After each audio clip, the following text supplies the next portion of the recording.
Cricket உலகத்துல கடவுள்னு ஒருத்தர் இருந்தா அது நம்ம சச்சின் டெண்டுல்கர் தான். அதுல யாருக்குமே ரெண்டாவது கருத்து இருக்க முடியாது. ஆனா அந்த கடவுளுக்கே சில சமயம் சோதனை வரும், அதுவும் அம்பையர் ரூபத்துல. ஆமாங்க, இன்னைக்கு நாம பேச போறது கிரிக்கெட் வரலாற்றோட ஒரு மறக்க முடியாத கொஞ்சம் சர்ச்சையான பக்கத்தை பத்தி. சச்சினோட கோடிக்கணக்கான ரசிகர்களுக்கு ஸ்டீவ் பக்னர் அப்படிங்கிற பேரை கேட்டாலே லைட்டா கோபம் வரும். யார் இந்த ஸ்டீவ் பக்னர்? எதுக்கு இவர் மேல இவ்வளவு கோபம்? வாங்க பார்க்கலாம். ஸ்டீவ் பக்னர் வெஸ்ட் இண்டீஸை சேர்ந்த ஒரு புகழ்பெற்ற அம்பையர். 120 டெஸ்ட் போட்டிகள், பல உலகக்கோப்பை தொடர்கள்னு இவரோட அம்பையரிங் கரியர் ரொம்ப பெருசு. ஆனா சச்சின் ரசிகர்களுக்கு அவர் ஞாபகத்துல இருக்கிறது நல்ல காரணங்களுக்காக இல்ல. சச்சின் பேட்டிங் செய்ய வரும்போதெல்லாம் ஸ்டீவ் பக்னர் அம்பையரா இருந்தா போதும், ரசிகர்களோட ஹார்ட் பீட் எகிரிடும். ஏன்னா பல முக்கியமான நேரங்கள்ல சச்சினுக்கு தவறான அவுட் கொடுத்த பெருமைக்குரியவர் இவர்தான்.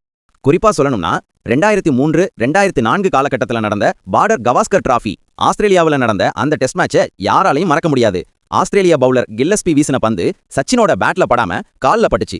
அதுக்கு LBW கேட்டாங்க. பந்து ஸ்டம்புக்கு மேல போற மாதிரி அப்பட்டமா தெரிஞ்சது. ஆனா நம்ம ஸ்டீவ் பக்னர் கொஞ்சம் கூட யோசிக்காம விரல தூக்கிட்டாரு.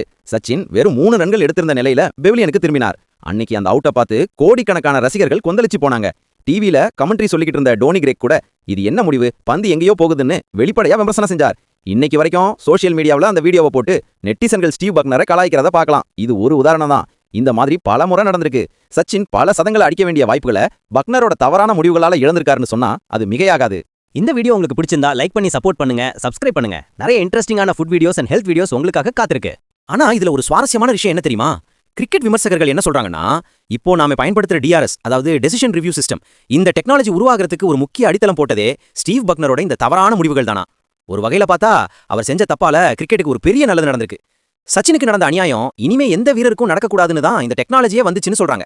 சரி, இப்போ எதுக்கு இத்தனை வருஷம் கழிச்சு இதை பத்தி பேசுறோம்னு நீங்க கேட்கலாம். அங்கதான் விஷயமே இருக்கு. கிட்டத்தட்ட 22 வருஷங்களுக்கு பிறகு ஸ்டீவ் பக்னர் அவரோட மனசாட்சியோட குரலை கேட்டிருக்கார். சமீபத்துல ஒரு பேட்டியில அவர் செஞ்ச தவறுகளை ஒத்துக்கிட்டு சச்சின் டெண்டுல்கர் கிட்ட வருத்தம் தெரிவிச்சிருக்கார்.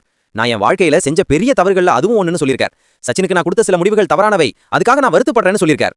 தாமதமா வந்தாலும் இந்த மன்னிப்பு கிரிக்கெட் உலகத்துல ஒரு பெரிய விஷயமா பார்க்கப்படுது. தப்பு செய்யறது மனுஷ இயல்பு, ஆனா அதை இத்தனை வருஷம் கழிச்சு தைரியமா ஒத்துக்கிறதுக்கு ஒரு பெரிய மனசு வேணும். ஸ்டீவ் பக்னரோட இந்த செயல் அவரோட மாண்பை கொஞ்சம் உயர்த்தியிருக்கு. சச்சின் ரசிகர்கள் மனசுல இருந்த ஒரு சின்ன காயம் இப்ப ஆறுன மாதிரி ஒரு ஃபீல். எது எப்படியோ கிரிக்கெட் ஒரு ஜென்டில்மேன் விளையாட்டு. இந்த மாதிரி நிகழ்வுகள் அந்த விளையாட்டோட அழக இன்னும் கூட்டுது. சச்சின் எப்பவுமே